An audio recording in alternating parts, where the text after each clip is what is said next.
students, welcome to the transmission CEC. We are running the anatomy and physiology series, and today we are going to study about human skeleton system. Myself, Dr. Ekta Bhushan Satsangi, Assistant Professor, Delhi University. So friends, today as we have told you before, that we are going to study about human skeleton system. So this is a kind of this is how a skeleton system looks like. So the human skeleton is made up of 206 bones. The functions of the skeleton are to provide support, gives our bodies shape, provide protection to other system and organs of the body, to provide attachments for muscles, to produce movements and to produce red blood cells. We'll study all the functions of skeleton system in details at the end of this lecture also. So I have divided to study human skeleton system in two parts. One is axial skeleton and another one is appendicular skeleton. To understand it better, this has been done. So let's start with axial skeleton first. As you can see in the diagram also, the axial skeleton is the medial part of the skeleton, which include skull, ossicles, hyoid bone, rib cage and vertebral column. So in the diagram also you can see the red part of the skeleton is the axial skeleton. So the axial skeleton is the central core of the vertebrate skeleton. Human axial skeleton contains 80 bones. The 6 components of the axial skeleton are, as I have told before also, the skull. The skull consists of 8 cranial and 14 facial bones. So we have a skull, so the cranial part, the upper part contains the 8 bones and the facial part contains 14 bones. The hyoid bone, the horseshoe shaped bone in the anterior midline of the neck. Then auditorial ossicles, which cover the ear bones, the 3 bones in the middle ear. Vertebral column, the 26 bones make up the backbone. We'll study the vertebral column in detail also. Then the sternum, the middle of the bone, the middle rib cage of the bone. Then ribs, the 26 ribs and the sternum collectively from the thorax. So again in the diagram you can see all the details of the bones in the axial skeleton. Let's start with the appendicular skeleton. Now we can see here the appendicular skeleton consists all the bones which are the lateral part or appendicular part of our body. So the medial one is called apex and the appendicular one called or lateral one called as appendicular skeleton. As we can see, all the bones of arm bone, shoulder bone, the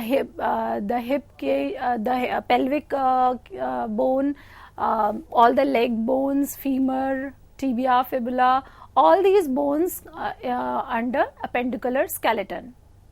So the appendicular skeleton is the structure that supports appendages. It consists of 126 bone. The earlier one consists of 80 bones. In humans, the 6 components of the appendicular skeleton are pectoral girdle, the left and right clavicle. You can see the clavicle bones, 2 clavicle bones and the shoulder bone which is called as scapula. Then arms and forearms, left and right humerus, the upper bone called as humerus in the arms, and ulna and 2 radius. So radius ulna is there in the forearm. In hands we have 16 carpals. We call these bones are carpals, and 10 metacarpals. These are carpals, these are metacarpals, and then phalanges. So 8 intermediate phalanges are there and 10 distal phalanges. Then pelvis bone. Pelvis bone is a hip bone, left and right hip bone. Legs bones. Leg में left and right femur in the thighs. 2 patella. Patella is a knee bone. 2 tibias and 2 fibulas in the leg. The foreleg, in foreleg we have 2 bones, one is tibia and one is fibula. Then feet and ankle, just like wrist, we have in wrist we have in feet we have tarsals, metatarsal, proximal phalanges, intermediate phalanges, and 10 distal phalanges. So this is backbone. Backbone comes under the axial skeleton. So backbone is we have divided the backbone in these parts: the cervical part, the thoracic part, the lumbar region, and then the pelvic. The sacrum comes in a pelvic region.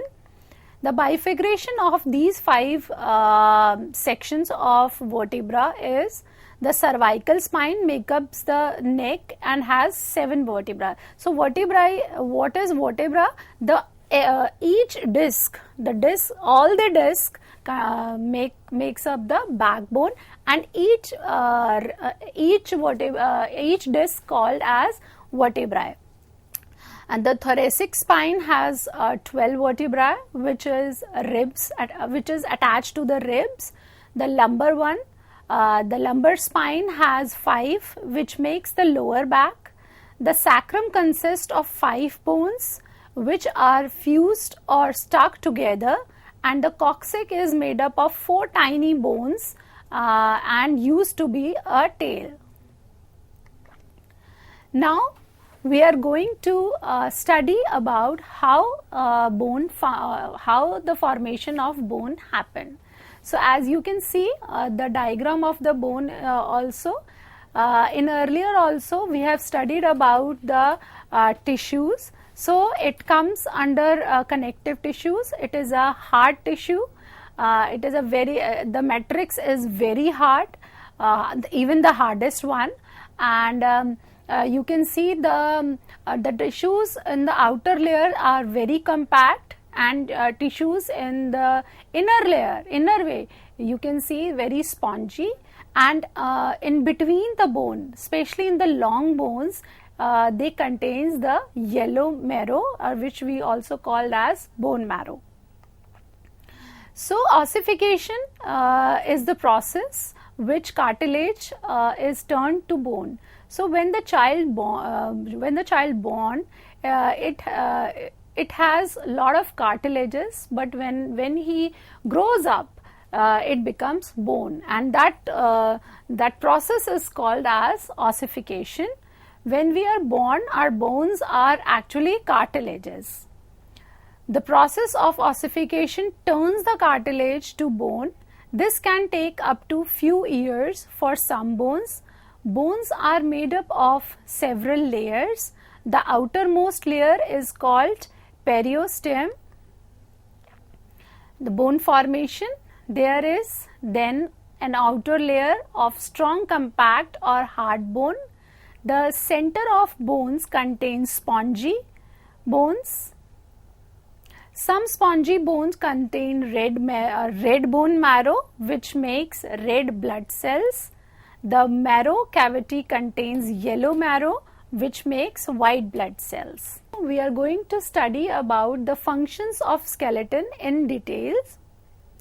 So the first most function of skeleton is support. It gives support to our whole body, to all the organs, or it gives us a shape, the muscles, and supports, for example, the thoracic cage supports the lungs, the cranium part, the skull part, supports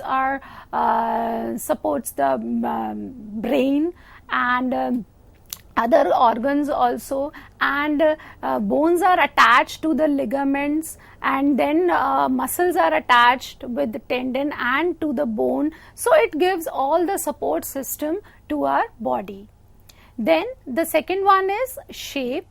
Of course, without bones, our body, how our body become, body have a shape of a human. So it gives a framework, it gives a shape to our body, which is because of, not only because of bones, it because of the muscles, the tendons, the ligaments also.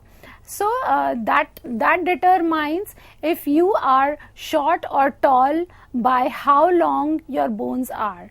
So if somebody has a different kind of shape, if somebody is very broad, just maybe because of the clavicle and the shoulder bones, someone is very tall because of the long bones, someone is very short because of the short bones, maybe.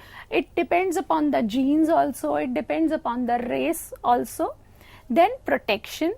Yes, so there are certain types of bones which are in our body, which are specially for protection. For example, the rib cage, the thoracic cage is protecting our heart and lung.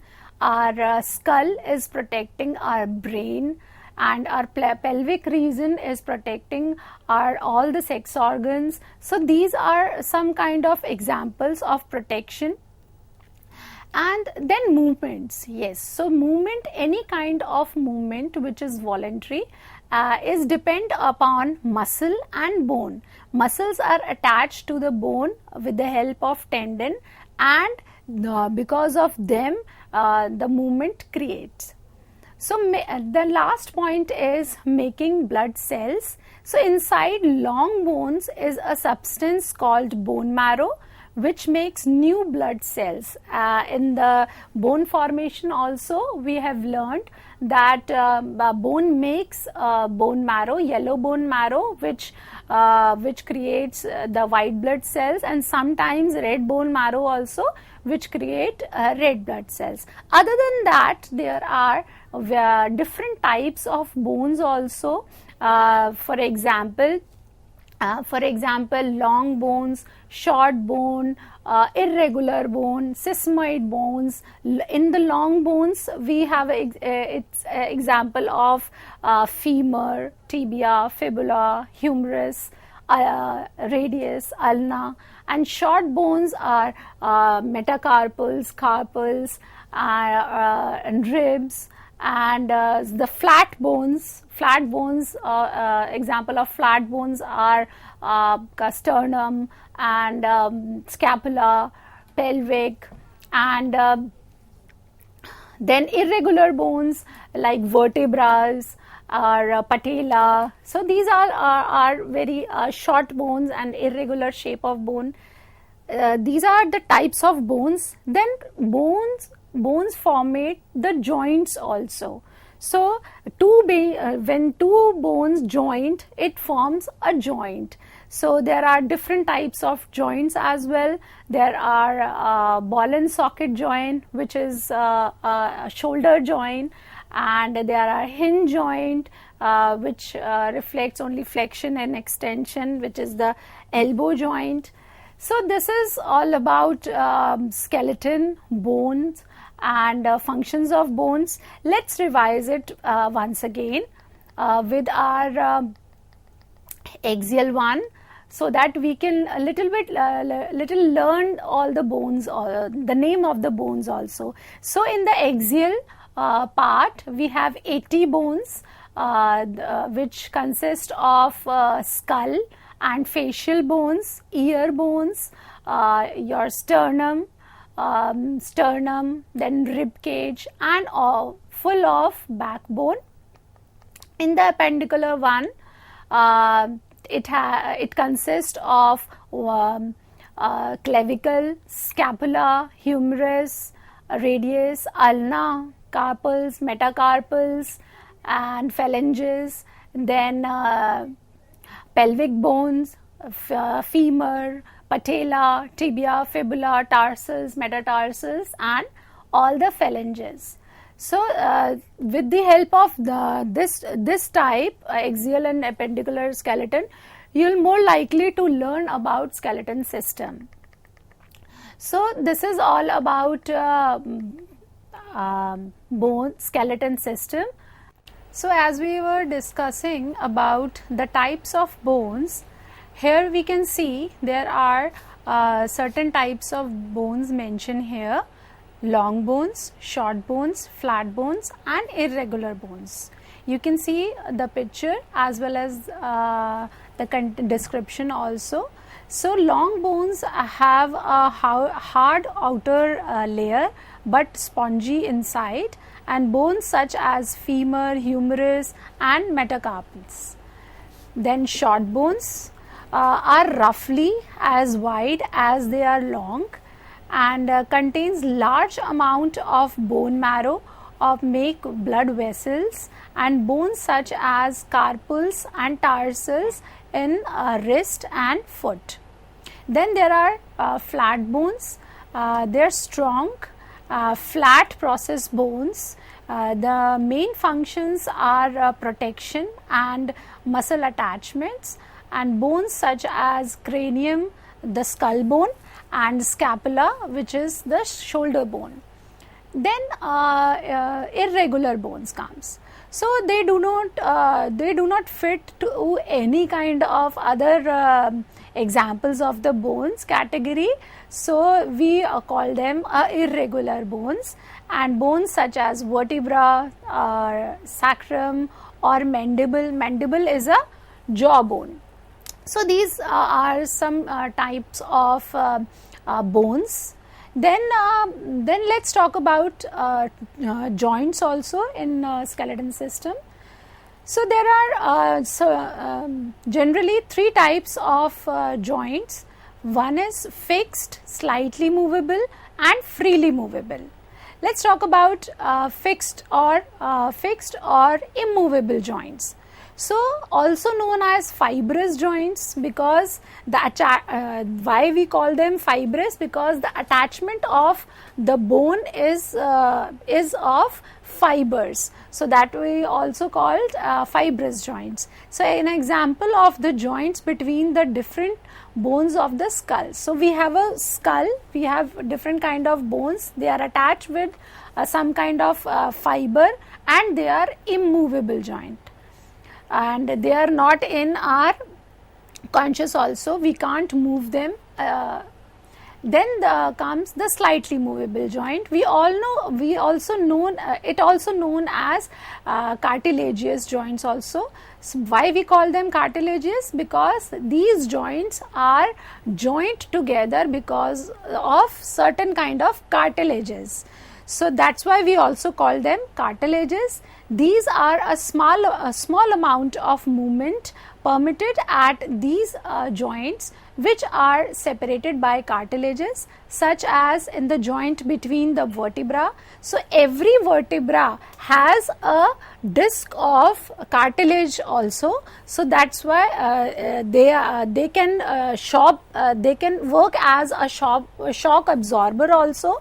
And they create a very slight and very little movement. So that's why we call them a slightly movable joint, or where it has the joint between the ribs also. They called as the cartilaginous joint, and the movement create when we inhale, the thoracic cage expand, and when we exhale, the thoracic cage depress. So slightly movement create when we inhale and exhale.